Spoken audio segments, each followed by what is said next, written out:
इसे कैसे देखते हैं? आज लोग हंसी उड़ा रहे हैं, मजाक बन रहा है, कोई चुटकुला बना रहा है, और जो सुप्रिया श्रीनेट ने कहा कि भाई ये मोदी का जो नेहरू का रिकॉर्ड मोदी जी तोड़ रहे हैं और इनका आईक्यू लेवल इतना है, क्या कहेंगे? ये हंस के बोला, उन्होंने जानबूझकर अपनी हंसी उड़वाई, किस तरह से देखेंगे इस क्लिप को? जी, अनम्यूट कर लीजिएगा, शाही साहब अनम्यूट कर लीजिए। नीलू जी, हाँ, नीलू जी नमस्कार।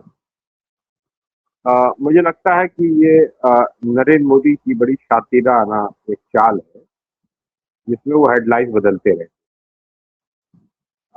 चर्चा ये होनी चाहिए कि इंडोनेशिया जाकर उन्होंने अडानी को क्या बिजनेस दिलवाया। अपने हवाई जहाज में 8500 करोड़ रुपए के हवाई जहाज में, जिसमें वो चंदा चोरी का पैसा लेकर गए हैं, राम मंदिर का, जिससे सेशल्स गए थे, वहां अवार्ड लिया था उन्होंने। वो रिपब्लिक की भी स्पेलिंग गलत थी, सेशल्स की स्पेलिंग गलत थी, काला धन वहां जमा हुआ। तो इंडोनेशिया में उन्होंने क्या बिजनेस दिलवाया है अडानी को, इस पर चर्चा होनी चाहिए। तो उन्होंने बड़े शातिरानापन से ए 1+7 2+6 ये कहकर उन्होंने ये एक बड़ी बहुत बड़ी चाल है, और इस चाल में हम फंसे पड़े। जैसे यूएस ट्रेड डील है, उस पर हम चर्चा नहीं कर रहे। यूएस ट्रेड डील में अमेरिका के राष्ट्रपति के कार्यालय ने हमें, व्हाइट हाउस ने बताया 6 फरवरी को कि यूएस ट्रेड डील हो रही है, और वो इंटरिम एग्रीमेंट ये है, साइन हो रहा है। और इसमें ये चीजें हैं, इसमें पूरी एग्रीकल्चर जा रहा है, पूरा कृषि जा रहा है, अमेरिका के हाथ में जा रहा है, हमारा देश गुलाम बनने जा रहा है, पूरी वहां से फसल आएगी। अमेरिका के राजदूत अलगोर कह रहे हैं कि यहाँ पर कि 99% हमारा जो है एग्रीमेंट, कम से कम ट्रेड डील हमारा फिक्स हो गया है, मतलब सहमति बन गई है, 1% बाकी रह गया। पीयूष गोयल बता नहीं है।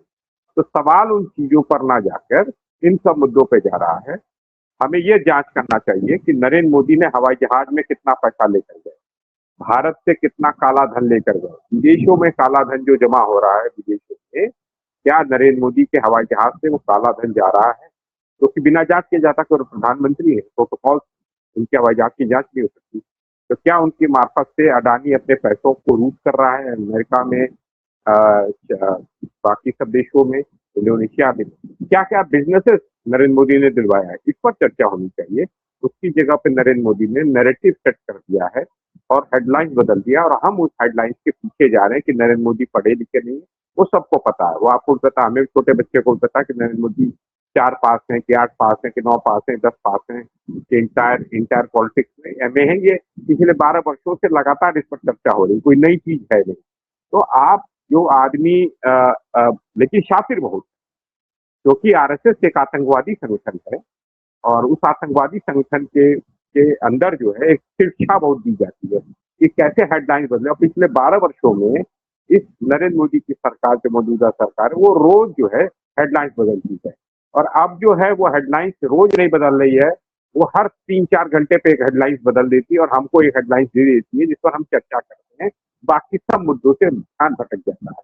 जैसे आज बारिश हो रही है, पूरे बीएमसी का इनका पोल पट्टी खुल गया है, वहां पर है, दिल्ली में पोल पट्टी खुल गया है, बारिश हो रही है, लगातार लोग नालों में गिर रहे, कहीं करंट लग जा रहा है, लोग मर रहे। इस पर चर्चा ना होकर, खाद पर चर्चा ना होकर, नीट के जो छात्र मरे उस पर चर्चा ना होकर, बेरोजगारी का जो सवाल उस पर चर्चा ना होकर, किसानों के साथ जो हम जो है अलग अलग परिस्थितियों में, मैं तो ये मांग करता हूं कि नरेंद्र मोदी जब जाए तो नरेंद्र मोदी के हवाई जहाज की विशेष जांच होनी चाहिए, क्योंकि उसमें बैठ के अडानी जाता है। अडानी के हवाई जहाजों की, नरेंद्र मोदी के हवाई जहाज और अंबानी के हवाई जहाजों की विशेष रूप से जांच होनी चाहिए। क्या छूट मिला ये जनता को पता होना चाहिए, किन प्रोटोकॉलों के आधार पर उनको छूट मिला ये पता होना चाहिए, क्या क्या वो लेकर जा रहे हैं ये पता होना चाहिए। क्योंकि भारत से काला धन बाहर गया है। नरेंद्र मोदी ने 2016 में नोटबंदी करते वक्त 8 तारीख को, नवंबर को कहा था कि अब काला धन समाप्त हो जाएगा, देश में काला धन अब रहेगा नहीं, तो विदेशों में भी काला धन जमा नहीं होगा। पता चला कि 2016 के बाद, 8 नवंबर के बाद, नोटबंदी के बाद विदेशों के बैंकों में भारतीयों ने सबसे ज्यादा काला धन जमा किया। तो काला धन गया कैसे? तो ये सब क्या नरेंद्र मोदी के हवाई जहाज से जा रहा है, क्या उस तरह जा रहा है? और नरेंद्र मोदी ने इंडोनेशिया में किस चीज का बिजनेस दिलवाया है अडानी? अडानी के लिए क्या फेवरेबल चीजें हुई हैं? इस पर चर्चा होने की जगह पे हम इस तरह की चीजों पर चर्चा करके हम नरेंद्र मोदी के ही के काम को ही हम बढ़ा रहे हैं। मुझे मेरा मेरा मानना है। मैं शाही साहब के पास अंतिम कमेंट के लिए आऊंगी कि शाही साहब, इस समय एजुकेशन एक बहुत बड़ा मुद्दा है। जिस तरीके से छात्रों की पेपर लीक और जिस तरीके से सीबीएसई का जो ओएसएम स्कैम था, उन सारी चीजों के बैकड्रॉप में जब मोदी जी की ये क्लिप आती है, तो आज छात्रों के मन में मोदी जी के लिए कितना सम्मान आपके हिसाब से उमड़ रहा होगा? आज सब हंस रहे हैं, पूरा विश्व हंस रहा है मोदी जी की इस क्लिप पर यूथ, जिनको मोदी जी कहते थे कि सारा यूथ मोदी जी के साथ है, आज उस पर क्या असर पड़ेगा अंत में? जी। देखिए, युवाओं के लिए नरेंद्र मोदी कोई आइकॉन तो है, ना मुझे लगता है वो आइकॉन बन पाएंगे। नरेंद्र मोदी की जो मूर्खताएं हैं वो सारा यूथ देखा। वो ठीक है कि कुछ यूथ तो क्या था, वो यूरो बनने के चक्कर में और बहुत सारे बच्ची के चक्कर में कि हम ग्लोबल 5 ट्रिलियन इकॉनमी बन रहे हैं, डेवलप कंट्री बन जाएंगे, उन सब चक्कर में उनका साथ दे रहा था। लेकिन अब उसको समझ में आ गया कि उनके पास कुछ नहीं। ये 2+6 का जो इनका फॉर्मूला है, 2+6=8, जो आपने आज इसको रखा है, मुझे लग रहा है कि इसकी जगह पर आपको एक चीज और ये जो हमको दिया गया है, इस पर हम इस क्लिप पर हम चर्चा कर रहे हैं, आपको शायद मुझे जो जानकारी अभी मिली आप चेक कर लीजिएगा कि ज्ञानेश कुमार सीसी जो है चीफ इलेक्शन कमिश्नर, उनके रिश्तेदार ईडी के हेड बनने जा रहे हैं। यह गंभीर संकट पैदा होने जा रहा है। तो परिवार में बहुत सारे लोग आईएएस हैं, तमाम वो लोग डीएम हैं, तमाम और भी हैं। अब ज्ञानेश कुमार के जो रिश्तेदार हैं, कोई साड़ू हैं या क्या है, मुझे नहीं मालूम है, भतीजा है क्या है, मुझे बता रहे हैं लोग कि उनका कोई निजी रिश्तेदार, बहुत क्लोज रिश्तेदार ईडी का चीफ बनने जा रहा है। तो यानी पूरी मशीनरी पर नरेंद्र मोदी और आरएसएस का कब्जा हो गया। अब देश तभी बच पाएगा जब नरेंद्र मोदी का इस्तीफा होगा, आरएसएस से पूरा सुप्रीम कोर्ट मुक्त होगा, आरएसएस से पूरी आपकी जुडिशरी तो कब होगी मुक्त, अपना जो कार्यपालिका है, जो अपनी ब्यूरोक्रेसी वो मुक्त होगी, ईडी मुक्त होगी, सीसी मुक्त होगी, बाकी और इनकम टैक्स मुक्त होगा, सीबीआई मुक्त होगा।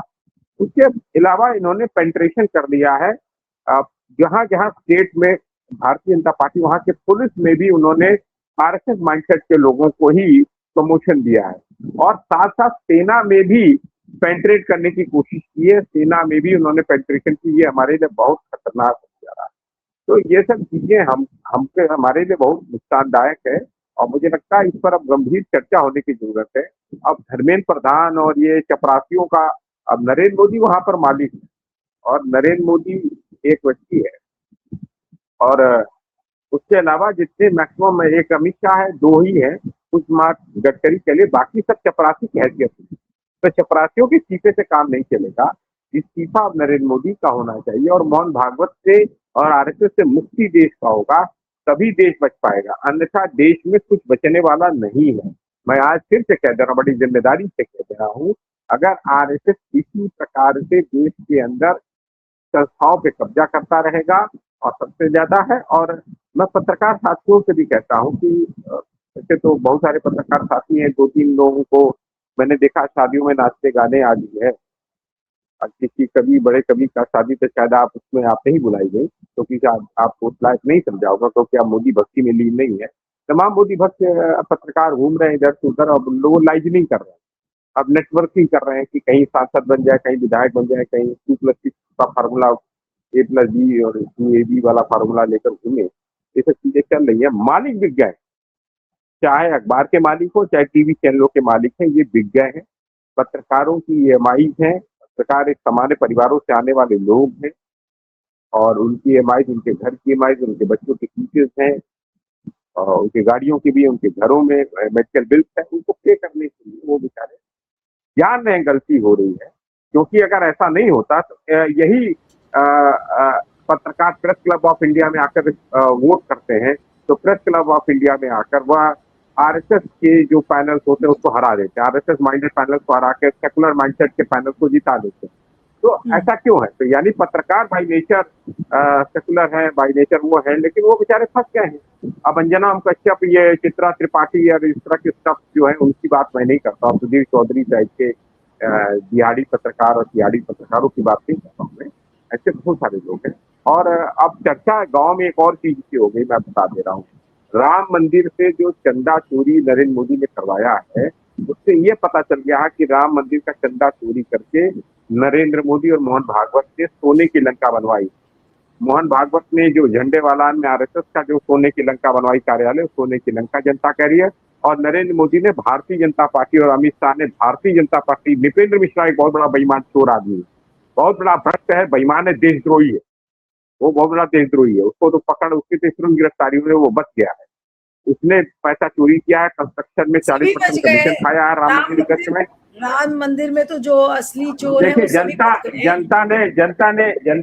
जनता ने नीलू जी पकड़ लिया है, और गांव गांव ये हो गया है कि इनसे सोने की लंका बना दी। और ये भी चर्चा का विषय है कि हवाई जहाज से नरेंद्र मोदी ने जो सेशंस गया था अभी, और नरेंद्र मोदी ने वहां पर जाकर जो है राम मंदिर का पैसा ले आके वहां जमा किया अपने बैंक अकाउंट में। अब पता नहीं क्या है, जनता कह रही है, जनता की बात माने।